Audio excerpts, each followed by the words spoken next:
Sabi niya, kailangan namin pera dyan, Kong, kasi baka mamaya, pag nag-execute na kami ng affidavit, ng ano, baka mataas na tao ito, baka tambangan kami, kung ano-ano. Kung magtago kami, kailangan namin ng mga pera. Sabi ko, Lito, let's not talk about money. Tapos naisip niya, So what were you talking about? National interest? well, I was talking about national interest because here comes a top official. Mayroon pala siyang tinatagong allegedly, allegedly, kasi di pa naman namin na-quiz yung thoroughly yung mga babae, ini-interview pa sila. Question lang. Assuming magkwento sila, what is the plan? To personally entrap the high official? Or No. magkikwento lang sila, i-affidavit? Pakulo ni Matibag lang na. Matibag? Melvin, NBI director. Melvin, pakulo okay. lang niya yung honey trap. Alam, can you imagine, ikaw, top official kayo. Tapos, Kami pa kukuha kami tinulungan. ng babae, tapos ipapain namin sa inyo. Would you think that is a feasible, It's so, Pero Kong Jing, absurd, did alias Ken ever mention to you that that top official is a customer of his customer? Yes, He did? he did. So there are, and you kept on Kaya nga mentioning... kaya nga binibida niya sa akin na ang gaganda nitong mga babae, mag-invest ka dito sa movie kasi ito nga inaalok ko sa mga officials. So, there was a recorded meeting where Orly and Rondain were together with you and the others. Yes. You do not deny that photo? We will not deny that video. Okay. Pero yung pinakita nila, that was the second day na. Wala na yung mga Second babae, meeting. no? Second meeting. Hindi ko alam kung they had a video of the first, no? Right. Where they were 4 girls. Makikita mo doon, walang papel, walang nothing. It was just a conversation between Attorney Mindiola, nandiyan kami, present ako, present si Attorney Rondain. They were talking about their experience. Sinasabi, ano bang nangyari, mga ganito. So, nagkwento sila. Nire-record ni Attorney Mindiola. Then later on, he summarized it into a piece of paper. Mayroong mga 1, 2, 3, 4, 5. Tapos binigyan niya akong kopya. By the way, full disclosure, si Orly Mendiola is my kasama kong pumasok sa Kisumbing Torres and Evangelista. Okay. So he's a very good lawyer. So, pare, I don't think these big-time lawyers, I mean, they have reached at certain stage, tagal na, would be doing a frame up for somebody. Paano mo ilalagay yung mga details doon? The interesting question came in. You're the one who was mentioning the name of Congressman Leandro Levis, according to Attorney Palad. I never mentioned. It was this guy. Kasi, That guy being itong si alias Lito. Ken. Si Lito, alias Okay. Ken. Okay. Nung umpisa pa lang, nung sinabi ko, wag muna natin pag-usapan yung pera, ang bilis niyang isip niya. Sabi niya, hindi ba magkalaban si Recto at saka magkalaban Leandro. si Recto at saka si Lebiste? Kung, kaibigan mo yata yan, bakit hindi mo tanungin kung siya na ang mag-finance nito? It was his idea. Kasi, sabi niya, napakayaman yan eh. Kayang-kaya niyang... 6 million daw yung hinihingi sa inyo. 6 million. Tapos, Napapasukli ka daw ng 500,000? yung offer niya ko, sabi niya, mayroon kang komisyon yan kung pagka nakausap mo si Libiste. Sabi ko, parang hindi ko kilala yan. Nagkakasama ko sa mga pero I have no access to him. Sabi ko sa kanya. But he keeps on, sabi niya, subukan mo kung, subukan mo. So, in all our conversation, like sabi ko, nag-alibay na lang ako dahil hindi niya ako tinitingnan. Sabi ko, hindi ko pa nakakausap si Kong eh. Tapos sabi ko, busy yun eh, maraming trabaho yun eh, sabi ko. Question lang, from the lawyer kasi, parang nagsumbong si Ken, alias Ken, sa isang kakilala ng high official. Tapos doon na nag-umpisa yung plano na huliin sila. Is that true? Actually, nakakuha ko ng somebody, a good friend of mine siguro, somewhere. He sent me a conversation between a certain Ambet Nabus and alias Ken or Lito. Okay. Sorry, what's the relevance of this? Who's Ambet Nabus? Ito yung Sports nag-set writer. up sa kanila. Ito yung parang kaibigan ng mga Recto family, lalo na kay Vilma. Tinawagan 26 yung huling meeting namin. Nung 27 ng umaga, base dito sa document na nakuha ko, there was a conversation between Ambit Nabus and alias Ken. Okay. Sinasabi na may darating ng mga Hapon, contact this certain Chantal, Munsor alias Chantal, siyang mag-arrange At the next day, darating yung mga hapon sa gabi, dadalhin yung mga babae sa isang flash hotel in Ermita. So, Okay.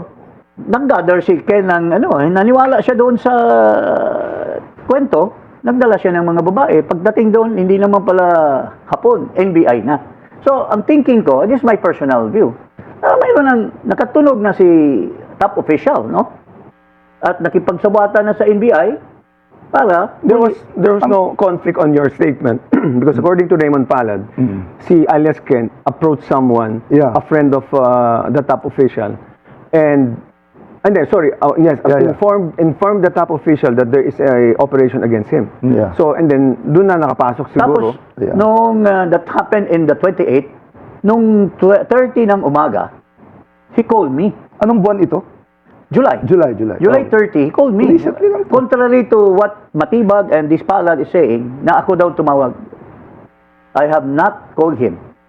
He called me at sinabi niya, kung 6:52 in the morning, he called me, kung sinet up nila ako. Binibigyan ako ng abogado, ayaw ko ng abogado. Kunan mo ako ng abogado. This is alias Ken. Alias Ken, Okay. That's our conversation. This happened on the day he was after the day he was apprehended. So 28, this was 30 in the morning. Okay. July 30. Sabi niya, yung daughter ko tatawag sa'yo, mag-coordinate, pagbigyan mo ko ang abogado. So I called up some friends, may abogado kaming pinapapunta doon. Okay. Nakausap sila Pero ng kung abogado. just to be clear lang, Yes, yes. all that you're saying, whether it's a call, whether it's a text, those are all preserved. According to Attorney Pala, these texts or calls were all preserved in the cell phone of Yeah, I alias don't Ken. care. So are you willing to present yours or have you presented to NBI your... No, I have not presented, but I have, it's all So are kasi you- baka mamaya, patayin din nila. So, pinotograph ko. According to them also, you have been deleting messages, but they have preserved it because you're not using apparently yung deleted forever. Whether they say it's deleted or not, if they have that, then they present that. Yes. No, I'm not afraid. Because what they're saying on the also- contrary, Oo nga. ako ang magpipresent ng mga messages namin. Which shows Which shows that he was prodding me and prodding me. In fact, Si alias Ken. Si alias Ken, halos every week. He was so excited to proceed with this. Nandun lahat sa messages namin. So, pagdating ng time, on July 8, nakausap ko si Attorney Rondain. Sabi niya, pare, may kami ni Orly, inuman, timing ito, dalhin mo doon sa isang place. So, tinawagan ko si alias Ken. Sabi ko, ito na yung opportunity na ma-interview yung mga babae. question lang ha. Yes. Sila, Rui and Orly's office is in Green Hills. I mean, Ortiga Center. You met in a hotel down in Ross No. Boulevard. No. Where did We you met meet? at inuman nila. It's their favorite place. It's called Primo's Kitchen. It's in Katipunan. Okay. So, timing lang ito kasi I've been prodding, sabi ko, Roy, pare, bigyan mo namang lawyer kasi nangungulit ito si alias Ken.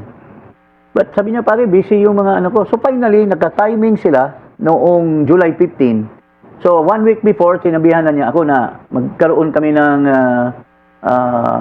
inuman. Pwede mo nang dalhin yung So, we went there. Napanood ko sa news kasi one of their lawyers, sila Attorney Ondain, has been subpoenaed by the NBI. Kahapon, pumunta na. Kahapon ba? Regarding the participation of Congressman Libiste.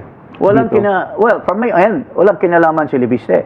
At saka wala kami talagang sinabing magbabayad ng pera. Because feeling ko, nung una naming conversation ni Lito, parang gusto niya nga. Kasi feeling din niya. Pero later on, sinabi niya, later on our conversation, sabi niya kung paano naman kung makapag-affidavit na sila, baka mamaya, paghuhulihin kami, wala kaming panggastos.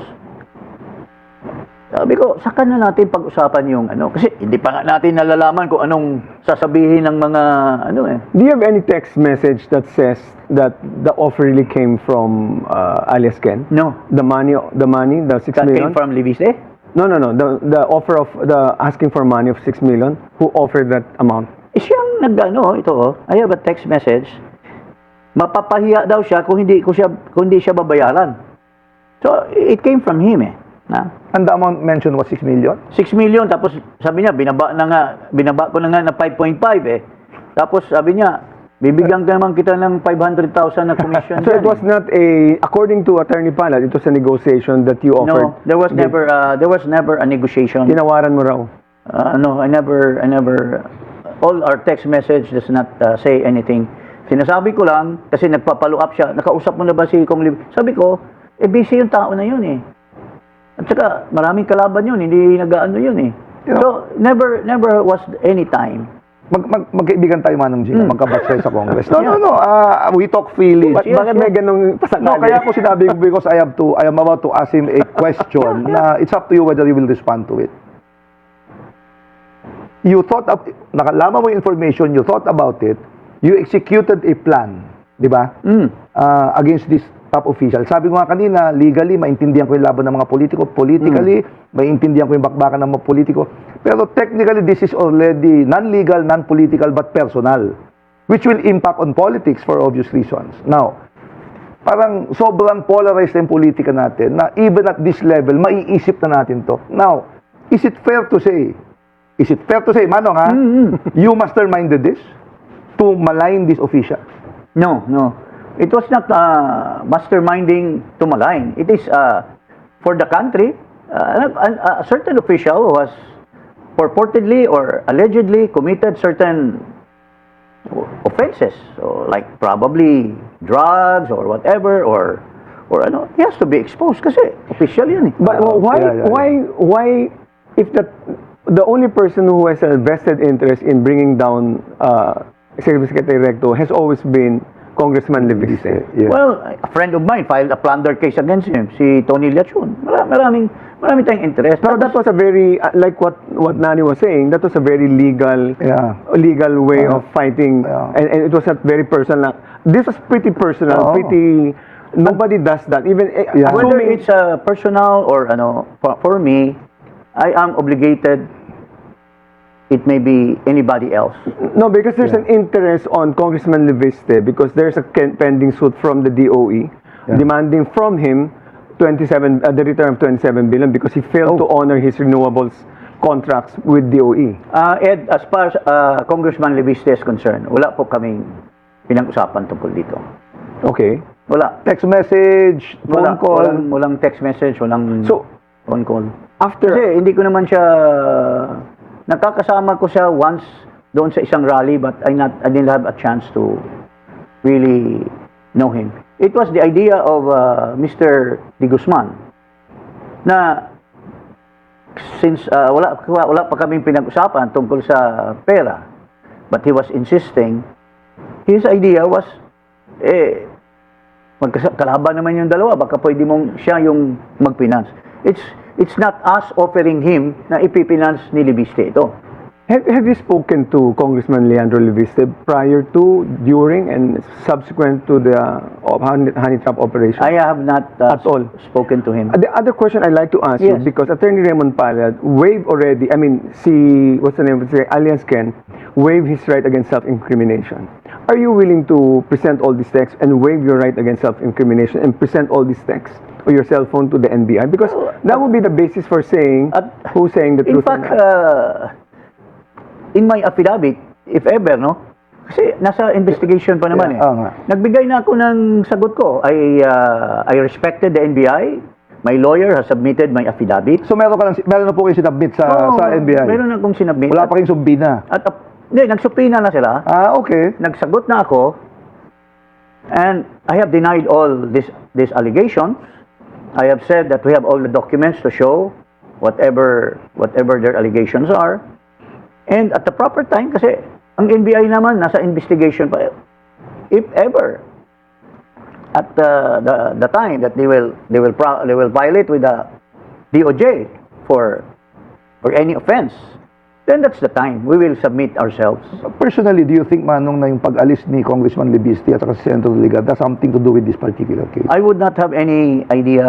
Nakabalik na ba si Senator Ligarda? I'm not sure. Kung Wala nakabalik pa. na. Wala Extended pa. medical leave. Extended Basta ang medical. bottom